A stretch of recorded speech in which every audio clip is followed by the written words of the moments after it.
పై కర్రలతో దాడి తిరుపతి జిల్లా దేవుని వెల్లంపల్లిలో ఘటన. ఇంటికి ముందు కాలువను పూర్తి చేసి మురుగునీరు వెళ్లకుండా చేశారని ప్రశ్నించిన టీడీపీ కార్యకర్త ఆయన భార్యతో పాటు అడ్డొచ్చి నిరుగు పొరుగు మహిళలను కూడా వైసీపీ నేతలు చితకబాదిన అరాచక సంఘటన ఇది. తిరుపతి జిల్లా డక్కిలి మండలం దేవుని వెల్లంపల్లి ఆదివారం రాత్రి చోటు చేసుకుని బాధితుల కథనం ప్రకారం దేవుని వెల్లంపల్లిలో టీడీపీ కార్యకర్త శంకరయ్య ఇంటి ముందు ఉన్న సైడ్ కాలువను పక్కనే నివాసం ఉంటున్న గ్రామ వైసీపీ నేతలు కొల్లూరు బాలకృష్ణ శ్రీనివాసులు పూర్తి చేశారు.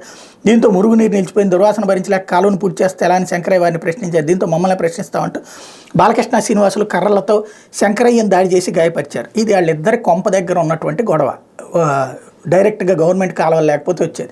దానికి వైసీపీ టీడీపీ ఇళ్ల దగ్గర కనుక ఇప్పుడు ఇద్దరు లేడీస్ పక్కన ఉన్నటువంటి వాళ్ళు తిట్టుకున్నారనుకోండి, వాళ్ళలో ఒకళ్ళ తెలుగుదేశం ఒకళ్ళు వైసీపీ, తెలుగుదేశం వాళ్ళకి వైసీపీ అన్యాయం చేసిందని రాసి అంతటి స్థాయికి దిగజార్చుకుంటున్నటువంటి వార్తలు. ఇది జనరల్ ఎడిషన్లో ఇద్దరి మధ్యన మురిక్కాలవ గురించి ఇంట్లో పక్కన ఉన్నటువంటి వాళ్ళకి గొడవ వస్తే దానికి అదేదో వైఎస్ఆర్ గారి కాంగ్రెస్ పార్టీ అధినేత జగన్మోహన్ రెడ్డి నడిపించాడన్నటువంటి స్టైల్లో రాస్తా వీళ్ళు మళ్ళీ ఇతర ఛానళ్ళ గురించి ఇతర సామాజిక మాధ్యమాల గురించి రాసుకుంటూ వస్తారు. అది వీళ్ళకు ఉన్నటువంటి విచిత్రమైనటువంటి అంశం.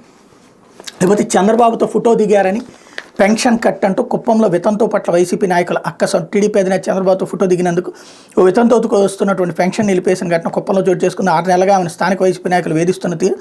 ఆపేసిన పెన్షన్ గురించి సోమవారం ఆమె చిత్తూరు కలెక్టరేట్లో స్పందనలో ఫిర్యాదు చేశారు. చంద్రబాబు సొంత నియోజకవర్గం కుప్పం మండలం బ్రహ్మదేవచేను పంచాయతీకి చెందిన మంజుల అనే వితంతు స్థానిక సంస్థల ఎన్నికల వార్డు మెంబర్గా ఆమె తల్లి మునియమ్మ సర్పంచ్గా పోటీ చేసి ఓడిపోయారు. అప్పటి నుంచి స్థానిక వైసీపీ నాయకుల నుంచి వేధింపులు మొదలయ్యాయి. ఎన్నికల తర్వాత కుప్పం వచ్చిన చంద్రబాబుతో మంజులు ఫోటో తీసుకున్నారు. దీంతో మరింత ఆగ్రహించిన స్థానిక వైసీపీ నాయకులు మంజులతో పాటు ఇంట్లో వారి పెన్షన్లు కూడా ఆపేశారు. ఆమె తండ్రి ఈసనకు కూడా వృద్ధాప్య పెన్షన్